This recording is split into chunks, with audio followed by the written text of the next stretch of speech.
Hello, and welcome to another episode of Mindset Monday. Today is June 30th. It is the end of June. Half of the year has completed. And if you did not have a plan, I guess you might be saying, where did it all go? But if you had a plan, and if there's some wrenches in your plan, you will just be able to reset and look at what is there, look at what has not been accomplished, and then move on. I hope you had a wonderful weekend, and I hope the day was much accomplished. Or if it's play, I hope you had a wonderful play day. If you were on vacation and you returned to the world of work, I hope you had a wonderful vacation. Today, we are continuing our theme, abundance in service. And in the past few weeks, the guest will that shares with us show you how they serve abundantly in whatever capacity, whether it's through service in giving of assistance on uh, and in an area that they're not being paid, or whether it's through their paid job, they give abundant service. Today, we have another guest, a wonderful gentleman, a doctor by profession, and he will be sharing with us his perspective of service and how he serves abundantly in all the different areas of life, all the different capacity, and how it has become such a way of life for him. So we will be hearing from him. And who is this person? He was educated at the University of West Indies, Mona, Jamaica, Royal College of Surgeon, Edinburgh, College of Physicians and Surgeons in New York, Columbia University Medical Center in New York, SUNY Upstate Central New York Public Health, New York Medical College School of Medicine. Who is this person? Dr. Vaughn Easton Whittaker. He is a surgical director of James J. Peters Veterans Medical Center. He is well accomplished, and we are going to hear how he serves, what is service to him. His professional acumen is widely known, and I know him. We are of the same church, but he has a professional side that we're going to share with you today, and he will share how he serves abundantly in all the different capacities that he has served. We are welcoming Dr. Vaughn Whittaker. Thank you. Thank you. Dr. Whittaker, thank you so much for sharing this platform with me. And the your acumen is so wide, so broad, It's just a little synopsis, but we will be going through it together as you share your accomplishment, as you share how you serve and how you have given of yourself in all the different areas of life so far. Thank you. Thank you for the opportunity to be on your program. It's a privilege to be able to share about my journey and talk about what I love to do. Now, I see you're big on service. You serve on national committees. You serve in so many areas. Now, let's start basic. What is service to you? Service to me is really giving of yourself to the community, to either as an individual or a group or a community, wider community or country. It is bringing value, using the talents that the Lord has blessed you with, and using that talent to bring value to others. In some ways, it may make a small difference. In other ways, it may make a big difference. But it's using the talents that the Lord has blessed me with in a way that blesses others. Using your talents in a way that God has given you to bless others. Wonderful. Now, just expand a little bit because based on what I'm seeing, I know it will take several different episodes to share all of what you have accomplished. But just expand a little bit more about using your talent, your time to serve others. So, I'll answer this in a number of different ways. So, I've used my talents to help others as on an individual basis, whereby, you help train people. So, I just a couple of days ago, I got a call, a text really from one of the trainees that I had about 3 or 4 years ago. And he is working as a surgeon now in Ohio. And he got a call from one of our patients that we worked on maybe about 4 or 5 years ago. And that patient had a very complicated medical problem. And we were able to fix that problem. And I was able to help this resident or trainee to understand how to manage a patient with these complex problems and to do these surgeries. And so this patient and him are in touch, and the patient reached out to him. And by that patient reaching out to him just to say hi and how are you doing and what have you, he reflected on the fact that this was a result of the time we spent together working and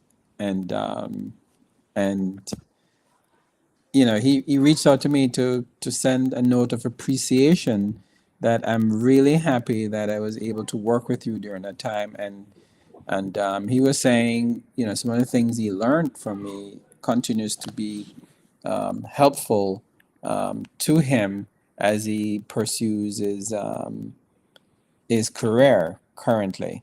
Another way in which I serve was to a group is, and this is for a group, is, we had a number of trainees who were saying, oh, we're going to the next level, but we don't know how to handle certain things in our training. And we feel unprepared and we're anxious and they were a little bit feeling nervous about moving on to the next level in their training. And I reached out to some of my contacts at Columbia, and I noticed that they had this what we call boot camp. Um, Wow. yeah, so I reached out to my alma mater, and the people who were there, and asked them if they had any information, because I think I'd noticed that they had a similar training program for, and they were able to send me their template, what they used, and I got it and I implemented that training template for a resident. I had them on a group chat, and we divided it into like 3 sessions, and we had a lecture. I prepared the slides. It took me a while to get the slides because you wanted it to be as authentic as possible. Wanted to provide real cases, real scenarios for them to learn from, so that when they were confronted with these issues and concerns in real life, they will be seeing cases that were similar in the tone and the tenor and the likes. And So you created that boot camp for them. And how did you serve in that boot camp? Were you there on site or was it virtual? So it was on site. I was able to get some resources from the training department. They had these mannequins, and they had these lifelike you know mannequin, as we call them, and we're able to do certain procedures that these trainees were going to be needing to do. And what we did was, show them a video of how to do it. Then we used a checklist of the elements that they would need to do the particular procedure, and then had each of them rotate one around the other, and teach each other. So one would be looking on the checklist while the other performed the procedure, and I would just observe the entire thing. So each person is teaching the other and learning from each other, and they're pointing out where, oh, you missed step number 7 or step number 6. But then, the person who is providing the critique, they too will have to go and go through the same process. So and then after that, I accompanied them in their in reality. Now, when they were actually on service and going to see patients, I would go along with them, and in real time execute on some of the things that we had learned 6 weeks prior or 2 months prior in the boot camp. They loved it. Wow. They loved it. So yeah, so that's a group, and then service to the. So Yeah, before go you go, ahead. before you jump onto that, what was the end result of the boot camp? It seemed like it was very interesting and they were able to accomplish something. What was the end product of that boot camp? So the end result of that boot camp is we did a pre-assessment, we sent a survey monkey to them to assess their comfort level with doing certain procedures, central lines, chest tubes, ultrasound, pericardicenthesis, which is taking out blood from the heart when someone has an injury. So we did a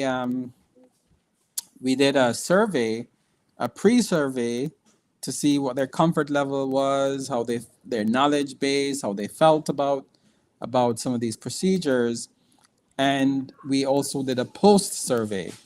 And what we were able to demonstrate with that survey was that there was significant improvement in the comfort level, in the skills, and in the in the knowledge that were associated with the performance of these procedures and techniques. And it's funny because that those residents told the other set of residents, the ones that are coming up now, about their Mhm. experience.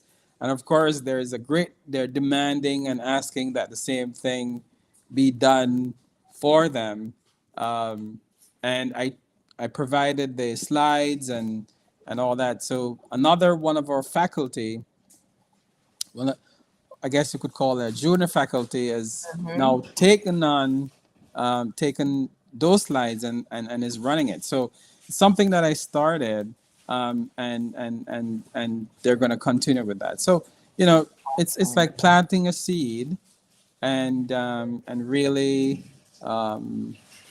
doing something that fills a need, using talents that you have to fill a need and to enhance the learning of yeah.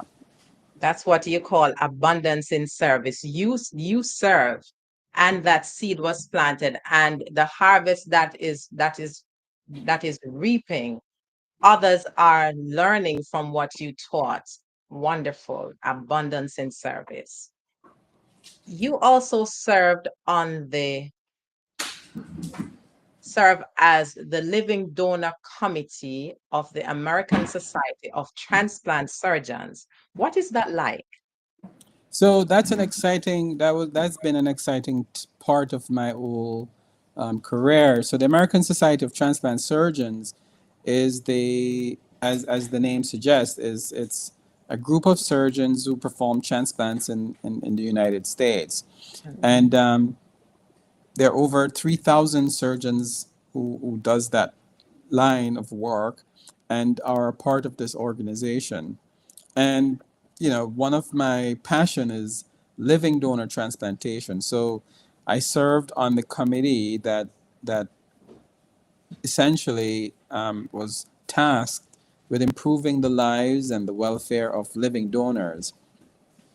And I was able to serve on that committee for 3 years and ultimately became the chair of that committee. That was a lot of fun. You know, we were prior to my starting the service, we didn't have patients who were part of our committee. It was just surgeons.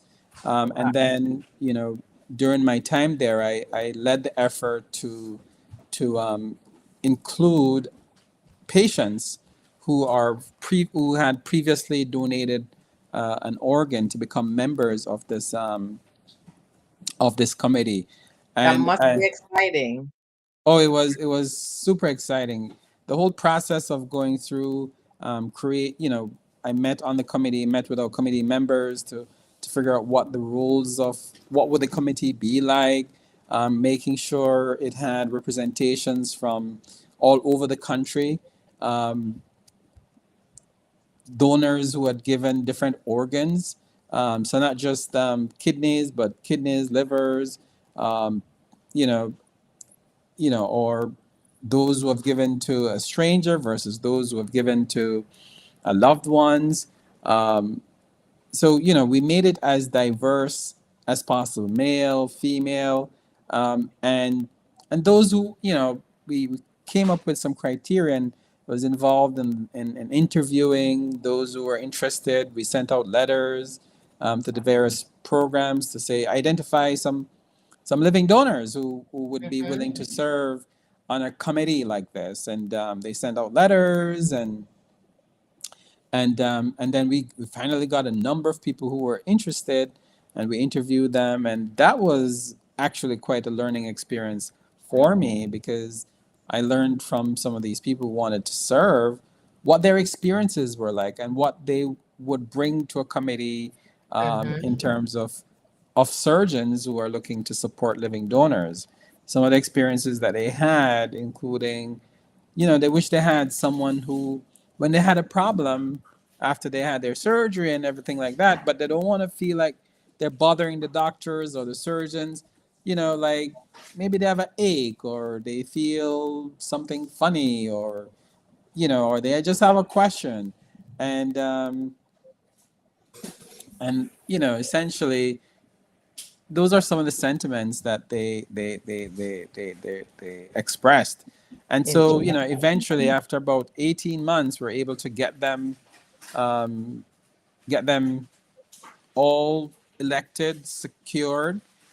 But the most exciting part was, as a part of the living donor committee, we also were involved in advocacy Mhm. to go, and this advocacy took us to Washington D.C. Wow.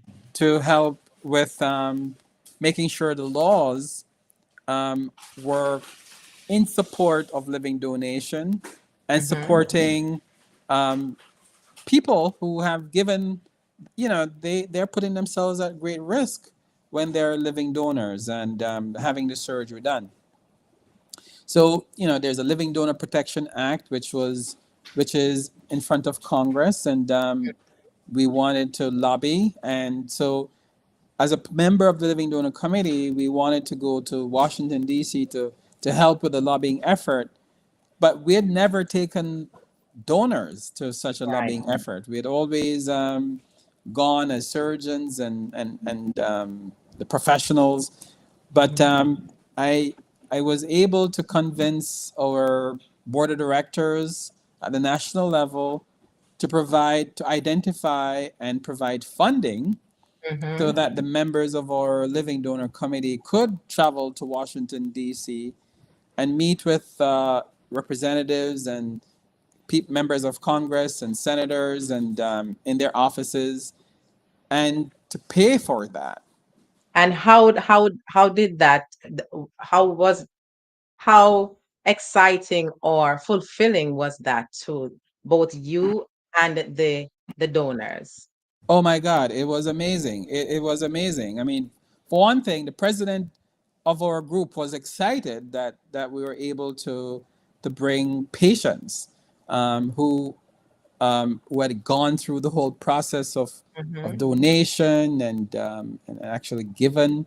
Um, and they were so excited. The donors themselves were very excited to be there, to be able to come to Washington and to to advocate on behalf of future donors. And you know, it was really fantastic. And that was the first year.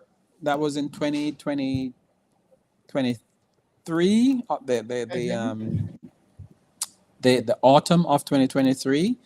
And then we had it again last year, in the spring of 2024, and again we had them again in the spring. We just did it in April of this year of Wonderful.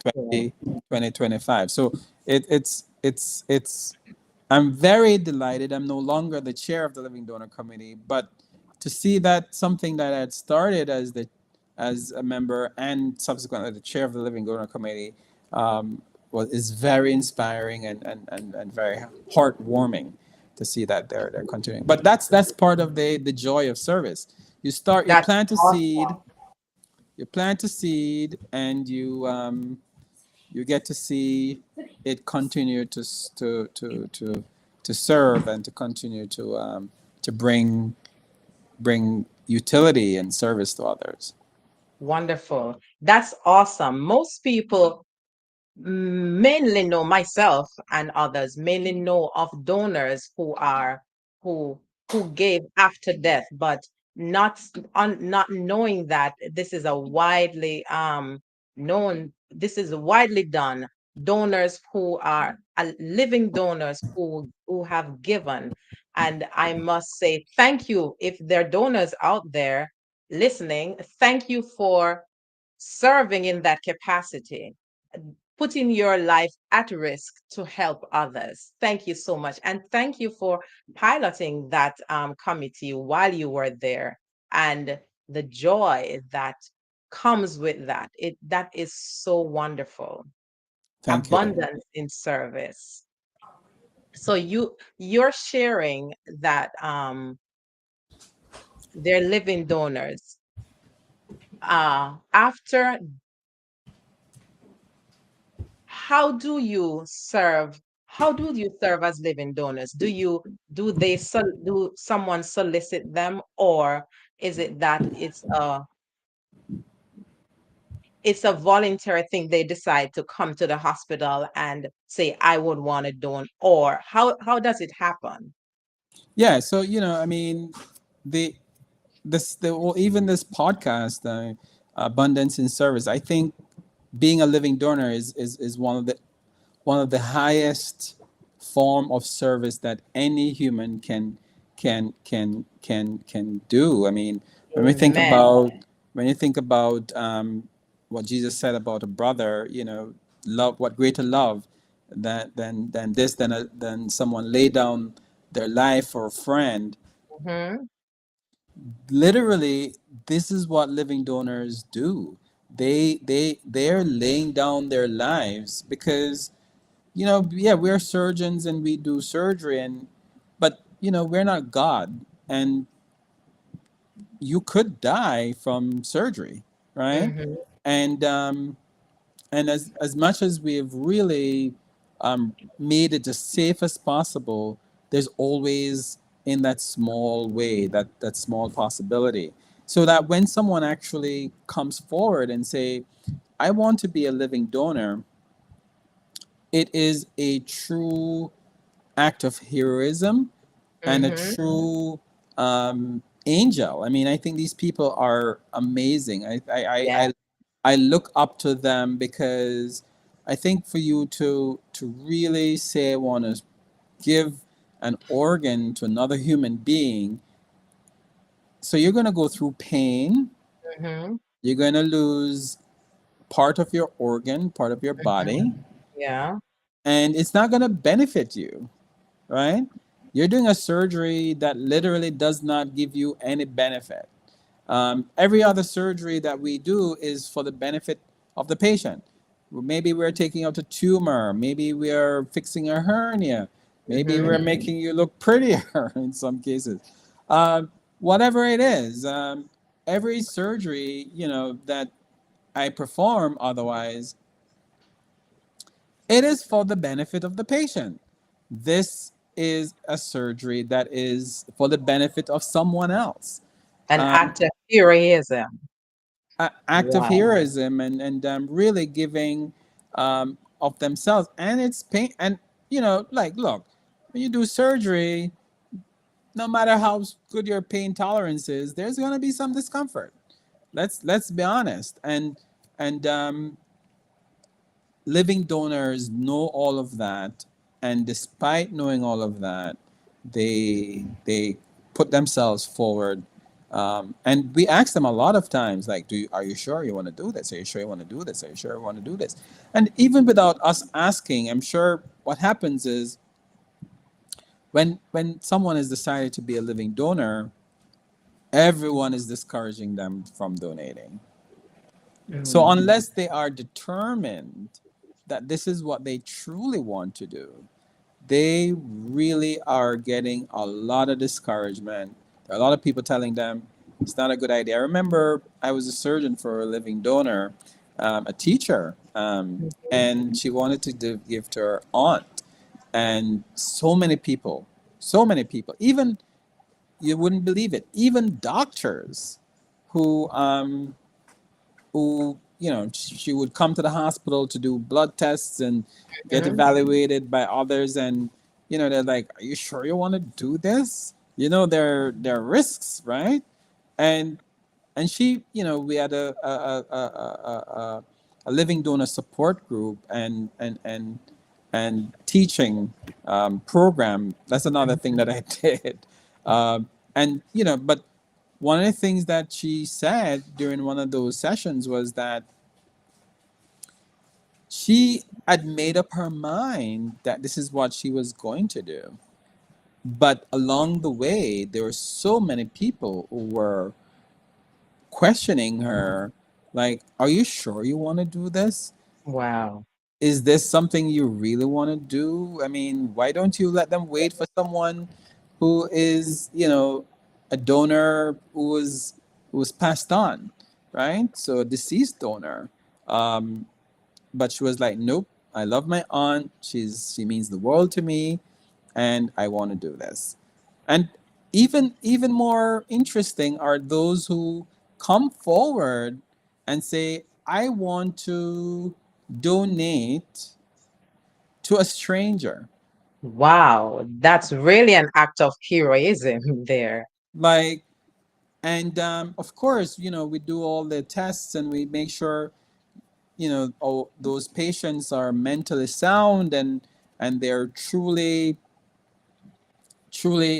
understanding of all the risks and all the ups and downs, and you go through, they have to see a psychiatrist, and not that they're crazy, but you want to make sure that they truly understand, and their motives are just to give someone an organ.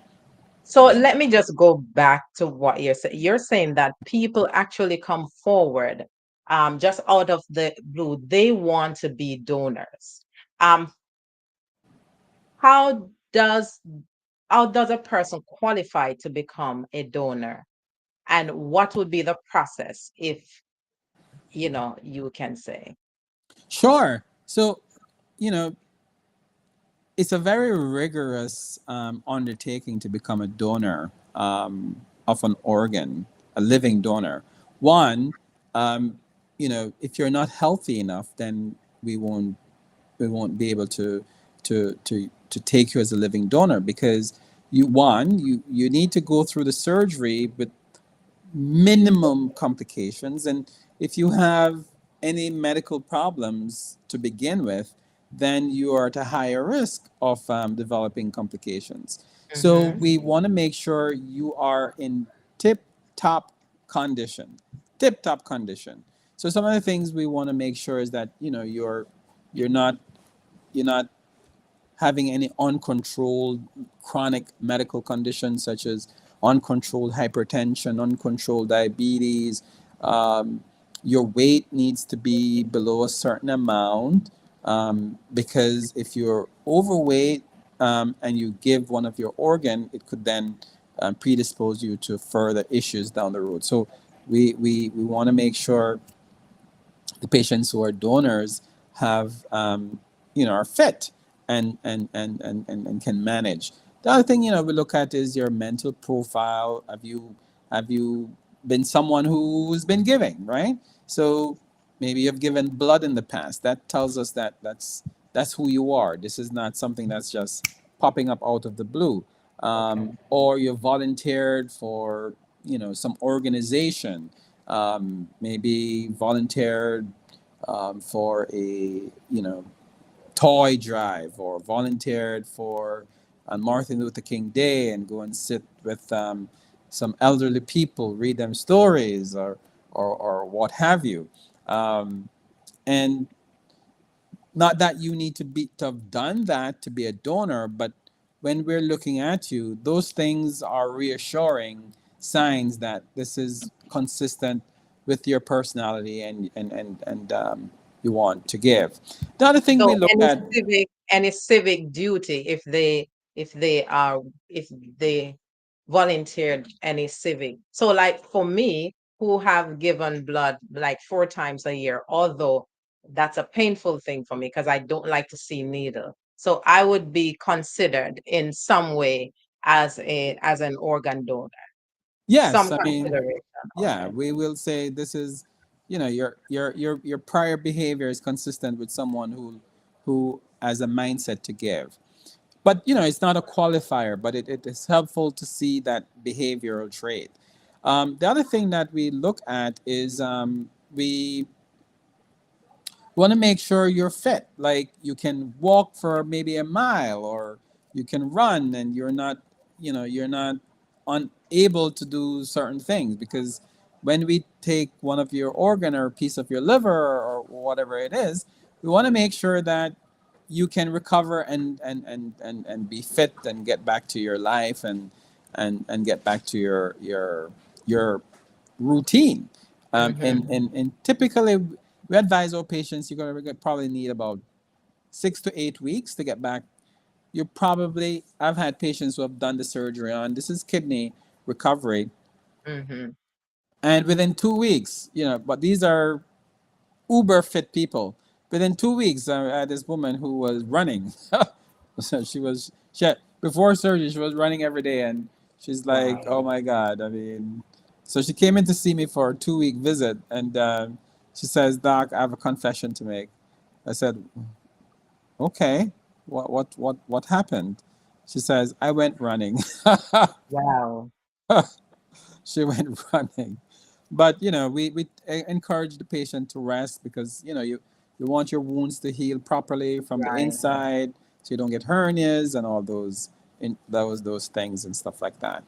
But yeah, so we want you to be fit. We want you to be healthy in every way, physically, mentally. And another important thing is we want to make sure that you're not being paid. So that it's illegal to be paid for giving an organ, as it is currently. Um, so we want to make sure, if you're a student, someone isn't paying your tuition so that you can give an organ. Wow. We want to. So a lot of people are going to ask questions about that, like, are you getting some financial support? Are you getting some kind of uh, you know something in kind? Are you getting a car? After you donate, and that is forbidden. If you're going to donate, we require that there is no financial considerations in donation. However, if we talk about the Living Donor Protection Act, which is one Mm-hmm. of the things that we want to get passed, one of the component of that is that the donors should qualify for lost wages. So if you're going to donate, we believe that if the time that you're not working, you should be paid your wages. The other thing that we advocate for is that if you need life insurance after that, the fact that you donated should not be held against you. Wonderful. Or if you need supplemental health insurance or some kind of disability insurance, the fact that you donate should not be held against you. And then the third component of that we lobby for and hopefully will become law is that when you donate, you will qualify for FMLA. So, your job is protected. Mm-hmm. And so, like if you go out on FMLA, your job has to be protected and you can return to the job as is without any change in your job responsibility and job. So we're advocating for those things in the Living Donor Protection Act. This opens up a new perspective because, like myself, I did not know all of this is in the works. I didn't even think about these things. All I thought about is a donor is after death. I never thought about a living donor. The only donorship I ever think about is donating blood, donating plasma, like I do every year. And though I don't like the needle, I still do it because I said, whatever I can do, I will give. So the mindset of service, why I do that. Now you're opening up a new perspective as to what is happening. And I'm happy that you are able to lobby for the assistance of these living donors, because these are people who are laying down their life for a cause. Yes, they are. And they that's why I respect them so much. I think they are amazing. Um, they being willing to donate and give freely of themselves is I think one of the most beautiful things that people can do, and I respect them greatly. Someone is asking, what is FMLA? So FMLA is Family Medical Leave Act, which is a federal law. Um, um, is a It's a federal law that says that if you need to take care of a family or you need to take care of your health, and you don't need to tell your job what that issue is. You can take that time, and you can get up to 12 weeks of leave for FMLA, and your job has to respect that and Mhm. protect your job for that duration. And when you return, they cannot then put you into another position and say, "Oh, the position that you had is no longer there, or change your job description in any way. So it's a federal protection for your job. And if you needed to take care of a sick child, you need to take care of a sick parent, or you need to, you need to take some time off for your own health. Mm-hmm. Oftentimes, someone needs surgery, or a hip replacement or a knee replacement. They'd go on FMLA. You continue to receive some portion of your salary, and if you have supplemental um, insurance, you could Right. continue to get paid um, up to your full salary while you're out on that FMLA. So it's really a federal protection for your job. Now, if Mm-hmm. you're a living donor in New York State, you have that protection, but you don't have that nationally. Um, Wonderful. so that's what that bill is all about. So, New Yorkers, if you want to be a donor, don't be afraid. There's protection for you in New York. Yes, yes. Awesome, awesome. Now, we just spoke about a service on a different level. We talk about the mindset of service for a living donor, and I'm fascinated with the idea of someone giving their life, someone laying down their life for people who they don't even know. And you are sharing on a totally different level. I'm somewhat tongue tied because I actually never thought of this. And viewers, I'm happy that Dr. Vaughn is here to share with us abundance in service in a different light. Just thinking about a couple of years ago when we had the pandemic, you were a breath of fresh air sometimes when I see you on social media, and many others who have seen you on social media. That's another part of service on a lighter scale. As a doctor, we always think of a doctor as stoic and always serious, but just seeing you and your other colleagues enjoying yourself or sharing or helping others to see that it's not all doom and gloom, but you can still enjoy or be joyful in spite of situation. Share a little bit about that other aspect, that other side of Dr. Vaughn. Oh yeah. As you all know, I mean, we're living in the social media um, age, and I'm not immune to that. So yeah, so I share some aspect of my work with you know sometimes I'm in, like, for example, when we go for advocacy day, I would post some of that stuff on my social media, highlighting the work that we're doing to get the leaders of the country to recognize that you know there are patients who need their help, and providing protection for them and increasing access to transplantations, for them. You know, Another thing is, when I help with trainees. So I like to highlight those. Sometimes I go to these.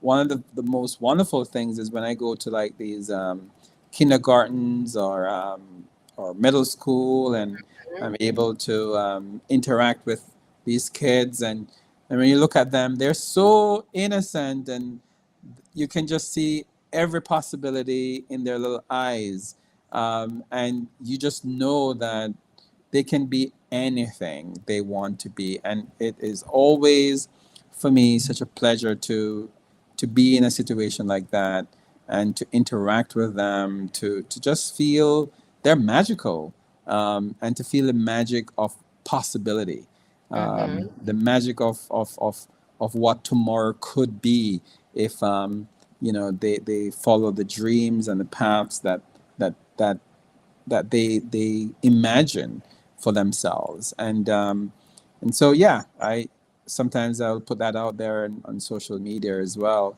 Um, it's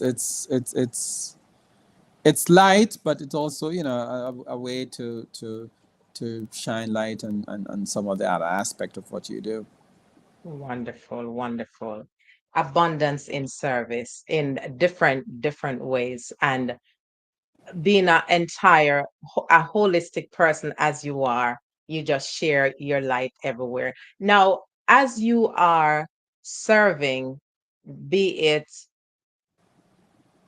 in the hospital, be it with your colleagues, and I know you have three wonderful children and a precious wife that you leave at home, or they go to school, or she's doing her own work. But how do you, when you're out there, how what give you the drive and the push to do all of what you do, knowing that you have these wonderful people to take care of, or you are they're entrusted to you, or you're stewards for them? How do you manage when you go to the hospital? Is There's so many questions together. Let me just stop at one. How do you, what keep you going? Well, one of the first things that keeps me going is I enjoy what I do. I find it, um, I find it highly rewarding to do the work that I do. First of all, it's a privilege, to be able to take care of people, at their sometimes their most vulnerable points, in their lives. When someone is sick, they or unwell, they are vulnerable, and they come to you with, a lot of trust, and they basically are saying, "Here I am. Um, you know what's best, and I'm trusting you to do what's best for me." That's a huge, um, privilege and a huge responsibility, and I do not take it lightly at all. So it is a privilege, and you know I get paid to do something that I love, and for a privilege that, only a few people get to enjoy. I mean, I get to, do things which would probably be a problem if someone else did it. For example, when I do surgery, I'm actually cutting someone, right? Mhm. Whereas if someone someone in the regular a regular person, if you cut someone, you're going to be charged with assault, right? You're Uh, legally cutting someone. yeah, and people are coming to me, and and willingly subjecting themselves to my, because they're I'm healing, but it's the way I think about it. I put tissues together, but God does the healing. I'm not Amen. really I'm not really the healer, right? All I can do is really put the tissues together, and Mhm. do the and God is then that has to then seal the deal, as we say and as we think.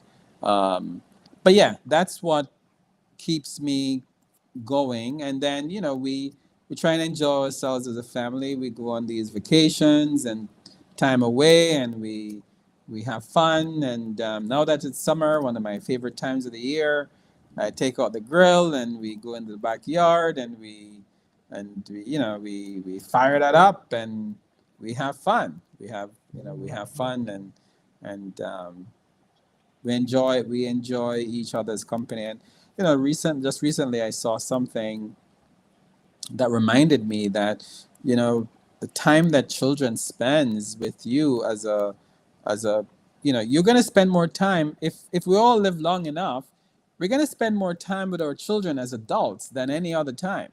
So the Mhm. time that they're children, that short period, that snippet, Mhm. which goes so rapidly when they're calling you daddy, and they want you to hug them, and they want you to read bedtime stories to them, and they want you to see their boo boo, and they want you Mhm. to touch it. I mean, I still get that. Can you take a look? Can you touch this? I mean, you touch it. It's nothing there, Priceless. but the touch, it does something, right? Or you kiss it, right? And you don't even have to be a doctor. Moms and dad out there, Yep, you kiss that bump, and it magically cures the pain, right? What's in there? Like, that's not going to happen for a long time. that's Once true. once they become 17 and 18, you can't kiss that bump, right? They don't even want you to kiss them in public, right? So it's really recognizing right now. I am recognizing that time with them now is very precious, and really valuing it, and really enjoying it. And then the work that I do, it's creating a legacy, right? Amen. It's creating a legacy, creating something that will be um, for their benefit. I think I think I'm working, but it's really for my children and my grandchildren that might benefit in the future. And I think about that, like I have the opportunity, I have the privilege to do the work that I do, and again, in serving them, I want to be able to serve them way beyond just the time that I'm with them. Um, Hmm. so that's also a portion, a part of thinking about the future, your legacy, um, and making sure that it's secure for them. And how are you creating that legacy for them? Because others may be listening and wanting to know what should I do in order to create a legacy for my children? How are you providing that? Yeah, so I mean, I do that in a number of different ways. As soon as they're born, well, um, you know, I start saving for college. It doesn't have to. You don't have to have a lot of money. I remember when my son was born, I could afford $25 a month. Right, that's what I could afford, and that's what I put in. And then as I grew up on the ranks and the ladder, I was able to go to 50, and then to 75, and then $100 a month. And as time goes on, and once you just forget about it, and Hmm. it just comes out of Your salary. your salary, or your pay, or your bank account. And Hmm. one, there's a tax, you can get a tax benefit from that, because and then it's growing because they invested in a multitude of different vehicles, and then they're able to they're able to have that build up to a really nice nest egg that can help with their college. The other thing is to create trust, right? to create Hmm. Very good. to create trust. And so instead of just having things in your name, your house and what have you, is to create a trust, so that Very your property or your assets are not owned by you, but they're owned by a trust. And so very that, look, we all have to pass through that portal, right? Except we are raptured. Um, if we're not raptured, we're going to have to pass through that portal. And if the property that you acquire is in your name, and it's inherited by your children, um, they're going to pay a lot of taxes, right? definitely, So, definitely. so one of the things I've been able to do is to create a trust, and so everything that I own is owned by a trust, and so that, and then my children are members of that trust as well. So Very good. when I'm not around, it just seamlessly passes on to them Right. without incurring major. capital gain taxes and stuff like Very that. good. The other thing too is having a will. Really just having a will. Again, this is preparing yourself and creating a legacy. Having something that is in black and white that outlines how you would like to make Divvy sure, up. yeah, make sure every it's clean. It removes controversy. Um, it's just, trust me, if you can do it, do it, because I'm sure there are members of our audience who knows people. Once mommy and daddy aren't around, loving brothers and sisters. Oh my God! If there's nothing in place that clearly defines what is what, then you create a mess of a situation. Conflict, conflict, conflict. Conflict. So having a will, creating a trust, um, and really being good stewards of your financial resources will help to ensure that you have a legacy. um, Wonderful, wonderful. We cover so many things, and the viewers here, months ago or several times we have programs like this that outlines how you can leave a legacy for your children, and I'm happy that you're able to remind them of some of the things that was said in several of our episodes before. Very good. You're living a holistic life, not just the here and now, but you are a good steward of your time, your talent, and your resources that God has provided you. Now, in closing, in summary, what is it you want to leave with our guests, those who are seeing now and those who will be viewing on the replay? What is the last thing you want to say to them? One of the last things I would want to say to them is, there's a speech by Martin Luther King about the drum major, being a drum major, and the fact that we all have a desire to be recognized for what we do. We all have a desire to be upfront. We all have a desire to be that guy who is upfront and leading the band, as it were. And there are many ways in which we want to do it. We want to have the nicest car. We want to have the biggest house, one with a pool, and we want to have the nicest haircut and the nicest dress and a bag and that's all right in some ways, especially if we can afford it.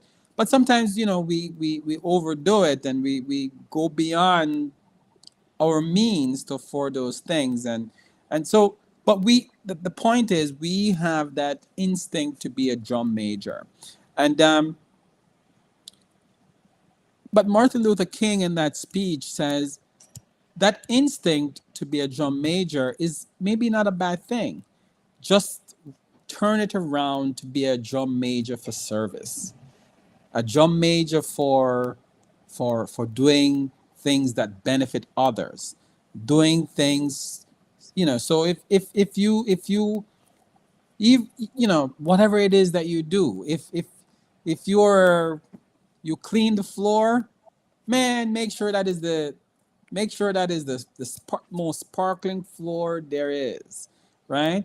If you, whatever you do, you you be a drum major for that thing, and put everything that you've got into it. And I invite everyone to Google it, Martin Luther King drum major speech, and listen to it.